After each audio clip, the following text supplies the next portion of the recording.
The Wes Penra Papers. A Journey Through the Multiverse. The First Level of Learning. wespenry.com. Present and Future Challenges, PFC, Section. PFC Paper Number 5, Present and Future Earth Changes and Their True Causes Part 2. 4. Monoliths in Space. Was Arthur C. Clarke right? All science fiction fans are familiar with the late author, Arthur C. Clarke, 1917 to 2008. This man, with no doubt, was an insider who knew much more about what's going on between heaven and earth than he was letting us know. This shouldn't come as a surprise anymore, because as I have mentioned before, fantasy and science fiction writers who are being published by the big publishers are insiders who know what is going on a level which the average people don't. They are initiated in secret societies, sometimes disguised as science fiction clubs or whatnot, where they learn what they need to know to be able to write about it in fiction form. Jules Verne and H.G. Wells are just two perfect examples of this. Why is this so? Because the powers that be, PTB, want to prepare the world for upcoming events, staged or real, to avoid mass panic, and in some instances, to do the opposite to bring about mass panic. In a latter scenario, the PTB would instigate a catastrophe, or perhaps an alien invasion, creating mass panic, problem. Then people would scream for help and ask the government to solve the problem, reaction. The government would then present a solution that serves them and not the people, solution. So the PTB present a solution to a problem they themselves instigated. This formula, called problem-reaction-solution, is as old as the Anunnaki and probably older. It's been used by the controllers of the world since the beginning of time. 4.1 2001 A Space Odyssey. All of us remember the masterpiece 2001 A Space Odyssey, the movie made by Stanley Kubrick in 1968. It was based on a novel with the same name, written by Arthur C. Clarke. The movie, which follows the novel quite closely, Clarke and Kubrick worked together on both projects, starts out with an alien race coming down to Earth, ancient Africa, in spaceships, 4 million years ago, placing a huge, black monolith on Earth to the astonishment of early cavemen. This monolith speeds up the intelligence and evolution of these early cavemen as shown in the movie when the cavemen all of a sudden started using tools. Then the movie makes a leap into the future, 1999, where an identical monolith as the one found by the ape men is found, deliberately buried on the moon in an inconceivably distant past. 1.5 years later, a space expedition is heading for Jupiter, where they find a third monolith in orbit around the largest planet in the solar system. When approaching it, the pod is drawn into a tunnel and moves with incredible speed through space and time to land in what could possibly be described as another dimension, where the main characters' past, present and future exist simultaneously.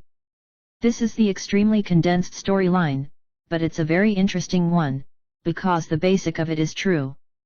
When the book and film came out in 1968, it was presented as pure sci-fi, of course, but in all science fiction that makes the bookstores or Hollywood has truth in it. I mentioned above how successful writers often have access to occult knowledge, and of course, Stanley Kubrick, as a filmmaker, was not exactly ignorant in this respect.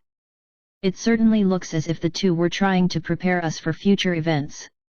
Clarke, however, was the one with the deepest knowledge, I'm sure. In fact, the 2001 novel is based on earlier work by the same author, released already back in 1948 and 1953. In 1948, Clarke released a short story called The Sentinel, and 5 years later, he wrote Encounter in the Dawn. These two short stories then became the base for creating the bigger epos, consisting of 4 sequential novels by Clarke, 2001 A Space Odyssey, 1968, 2010 Odyssey 2, 1982, 2061 Odyssey 3, 1987, and 3001 The Final Odyssey, 1997. All 4 novels circle around the existence of these monoliths, left behind by an advanced alien race who was traveling around the universe trying to find worlds where intelligent life had evolved, or just begun to evolve. Due to that, they had found out that intelligent life was pretty rare in the universe. They selected worlds with potentials and left monoliths behind, which would speed up evolution, another version of saying that creator gods are interacting with the evolvement on different planets throughout the universe. Eventually, this alien race evolved into non-corporeal, energy-based life form, but left the monoliths behind. Although the monoliths in this story has a different purpose than the real ones, as we shall see, it's a comparison interesting enough to make. Now I am going to show how science fiction becomes reality, backed up by university photos and statements by former astronaut Buzz Aldrin. Finally, we are going to take a look at what these monoliths really are. 4.2 Revealing photos from leading university, and videotaped monolith statement from famous former NASA astronaut. In an article in the British newspaper, The Telegraph, on August 6, 2009, titled, Mars Monolith Fuels Theories of Alien Life. It's revealed that scientists at the University of Arizona captured an image from a powerful camera on board an orbiting satellite, where an object looking strikingly similar to Kubrick's monolith in the film was showing up. Although the university has no problem verifying that the image is actually a real Mars photo, they discard the idea that it could be a monolith made by intelligent beings. In the article, they are quick to bring up that sci-fi fans are drawing a parallel between the real photo and the monolith in the movie. In normal fashion, the university is trying to debunk any such link. Professor Alfred McEwen at the university says to The Telegraph, layering from rock deposition combined with tectonic fractures creates right-angle planes of weakness such that rectangular blocks tend to weather out and separate from the bedrock. It is not that unusual. There are lots of rectangular structures on Mars. It is striking when you see one that is isolated, but they are common. One has to have a wild imagination to think that the university image is a natural phenomenon. Sorry, Professor McEwen, but I think that you are the one writing science fiction more so than A.C. Clarke. Moreover, just to make sure no conspiracy theorist will make a good point, the newspaper article is also mentioning Buzz Aldrin, the veteran astronaut, going live on C-SPAN, telling the audience that there is a monolith on one of Mars' moons, Phobos. They are explaining it by saying it was a fundraiser to be pumped into space exploration. Interestingly enough, in the tradition of professional debunkers, the newspaper doesn't say Aldrin is wrong, they just say that it was a fundraiser. Very clever. Here is the video and a link to my own blog posting on the subject, so you can hear Mr. Aldrin in his own words. Buzz Aldrin has been on air before, talking about UFOs and aliens. Quite recently, he went on air talking about the UFO they saw on their trip to the moon with Apollo 11 in 1969. This is real footage and the commentary made by a senior scientist. Furthermore, we get to hear real conversation between Houston and the Apollo ship. Aldrin is trying to tell us something, and he is not alone.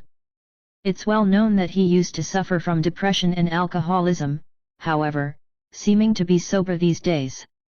But he is pretty sober in both these interviews, and I have no doubts he's speaking the truth, although it's just a tiny part of what he really knows. 4.3 Reports on monoliths in space. Dr. Richard Boylan, http://drboylan.com, is a UFO researcher, who is working on having the government disclose the UFO phenomenon and that the aliens are already here, ready to work with us to become galactic citizens. He has a lot of followers, just like Dr. Stephen Greer, who started the Disclosure Project back in 2001, http://disclosureproject.org. Like I've said in an early paper, I have some problems with that they are both accepting all aliens, no matter who they are, where they come from, and what their motives may be. They more or less say we should welcome them all with open arms, claiming that they all have our best interest in mind. This, of course, is not true, as they all have collective and individual imperatives, just like us. However, if the collective imperatives are counter-survival in comparison to our own, we have a problem. As I have documented in my papers, there are aliens out there of all kinds. We can't just bluntly accept everything they are saying. Aside from that, Dr. Boylan posted an article which caught my interest. Here he is talking about an anonymous informant from the NSA, who reports to Dr. Boylan that the Apollo X crew saw a monolith in space. A second informant, Dr. Michael Wolff of the National Security Council, confirms the first source, according to Boylan. He further says that this is not a leak, but based on planned releases of information. Stafford, Cernan, and Young, the three astronauts of the Apollo X crew, apparently saw a monolith, similar to, but smaller than the one in the 2001 movie.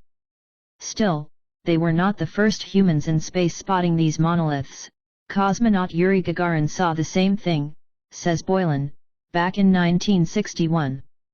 The same year, astronaut Alan Shepard saw the exact same thing as well when he was sent up, shortly after Gagarin. Apollo 10, years later, filmed it from every angle. Apparently, it acted like a communication device, with a message imprinted on it, revealing which alien races put it there. Interestingly enough, Boylan tells us that the monolith was brought down to Earth in 1972 to be studied in detail. Michael Wolff is elaborating on this by telling us that this monolith emitted both sound and light, like if it was really communicating. Supposedly, Dr. Carl Sagan was working on this project as well. Everyone who was subjected to the monolith over a long period of time developed cancer. This killed both Dr. Wolff and Dr. Sagan, eventually. Boylan's first information thinks there are more monoliths like this out there in space, acting like postcards. However, as we shall see, they are not postcards, but something entirely different. 4.4 What the off-planet monoliths really are. In the beginning of 2011, members of LPGC, including Dr. A.R. Borden, went to the annual LINC meeting at a non-disclosed location to meet with aliens from a number of different planets to discuss the problem we as human species are facing, as well as to function as observer members, taking part of what other off-worldly groups, not being parts of any governmental, GovOrg, bodies, are facing. To read more in detail about this group and the basics on how it works, see Drive. A.R. Borden's essay, The Link, beginning of Chapter 6. This meeting lasted for 9 days, and I have taken part of the full report from this particular gathering. Although most of it will be revealed in public when time is right, I can give out a few bits and pieces, and about the monoliths in general. The report I've seen is very detailed, showing exactly who was in the meeting, and from which star system they come. It even tells you what they look like. The monoliths are placed in space by alien species to stabilize the orbits of planetary bodies. These items, as Dr. Borden describes in his report, are located along the pathways of all major astronomical objects up to the 7th planet, which would be Uranus. There are also nodes along all gravitational boundaries between astronomical objects to further strengthen the gravitational field. This setup worked quite well during the last passage of Nibiru, 3,532 years ago. Dr. Borden goes on in the report with more scientific details about how this all works on a physics level. Due to that, this report is in circulation amongst other scientists, who did not attend the meeting. I am not a scientist myself, and can't understand all of the jargon, but the concept is pretty clear. The monoliths in space, on Phobos and other planets, are put there as gravitational stabilizers. If this hadn't been done in a distant past, life on this planet would most probably have been extinct by now, or back to a very primitive level because of incoming objects like planets, comets, and asteroids clashing with Earth once and again. Aliens in general normally don't interfere with our progress and experiences here on Earth, but they are protective of the living library, the great experiment. Therefore, it's important to them that we don't get extinct due to processes we have no, or little control over. Also, it's to protect Nibiru and its satellites during the crossing. LPGC and certain alien races are currently working on solving the problem with the next passage of Nibiru to try and make it as smooth as it's possible. This time around, like I said earlier, is a tough one, and not easy even for the more advanced alien races to deal with. Nibiru is sometimes called the Destroyer, and this time it looks like it certainly deserves its nickname. 5. The year 2012 and the wave of the supernova. The last big challenge we have is closer in time and has everything to do with 2012 and the Mayan calendar. It appears that we are facing the end times, the end of the world as we know it. We are talking about November-December 2012. It will not be the end, like in the destruction of mankind and planet Earth, but it seems like we are facing the death of an old world and the rebirth of a new. In the link meeting with the plenum, all alien members and observers, another most important issue was brought up. Dr. Borden, in his report, named this section, Episodic Presence of the Itinerant Gravitational Wave Front Passing Through the Solar System in Approximately 22 Months. 22 months, counting from January 2011 will be around November-December of 2012.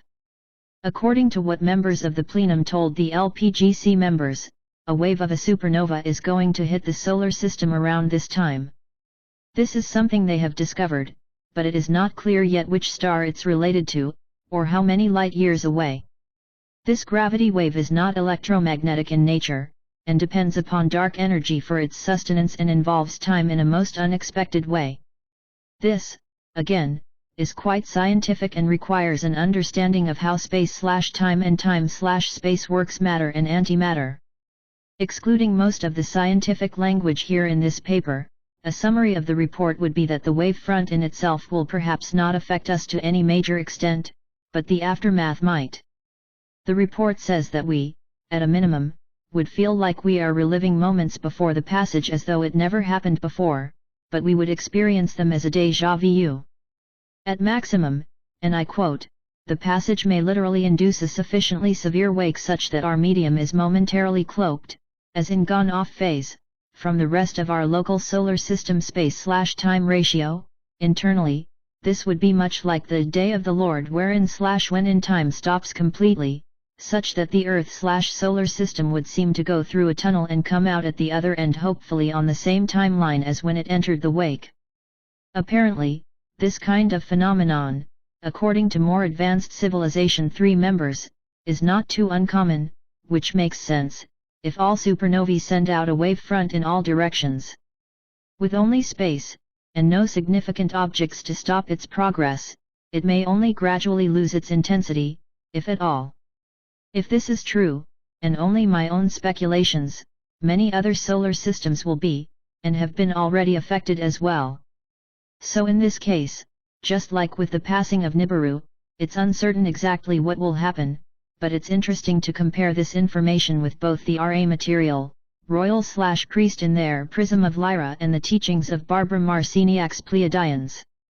The RA material talk about the harvest, where certain members of humanity who have reached a specific vibration will be harvested into the 4th density together with Earth, while those who have not reached that point in their evolvement will reincarnate on another 3rd density planet and work themselves through another cycle, until it's time for a new harvest.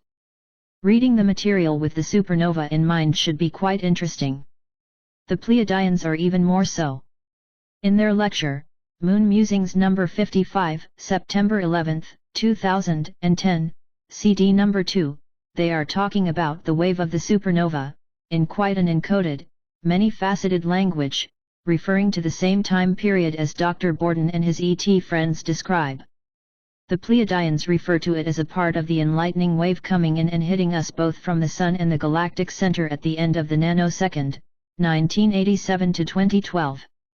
The effects of this wave will be, that those who are ready for it and have done their homework, meaning educating themselves, raised their vibrations and had their chakras opened and DNA at least partly reactivated, will find themselves in a far better situation than ever before, while others, who are living in ignorance and oblivion may have a very hard time, because time as we know it is speeding up exponentially right now, and if we don't have our ducks in a row, our issues or karma will hit us in the face much more severely than normal. So, is this true? I would say it is, because I can see this happening all around me, and it happens to me as well. The issues we have put aside and don't want to deal with will pop up right in front of our faces with full force until we confront them and deal with them. The key to survival, because many will go insane and die, according to the Pleiadians, is to be able to keep our higher vibrations in spite of the chaos around us, and be an example for others, and just by being us, we help increasing the vibration on those in our environment. Then, in the prisms of Lyra, Royal and Priest are telling us, like I explained in a previous paper, that the stars/suns in this universe are the founders in one of their many forms, and I would suggest that when a star is exploding into a supernova, the founder is basically separating itself into smaller pieces of self and spreads its awareness over cosmos, perhaps with the intention to take other forms. And on this divine wave, many layers of information are carried. So, the wave of the supernova may be a mixed bag. Whatever will happen, it's going to be the end of the time we live in, and the beginning of a new. Personally, I look forward to it.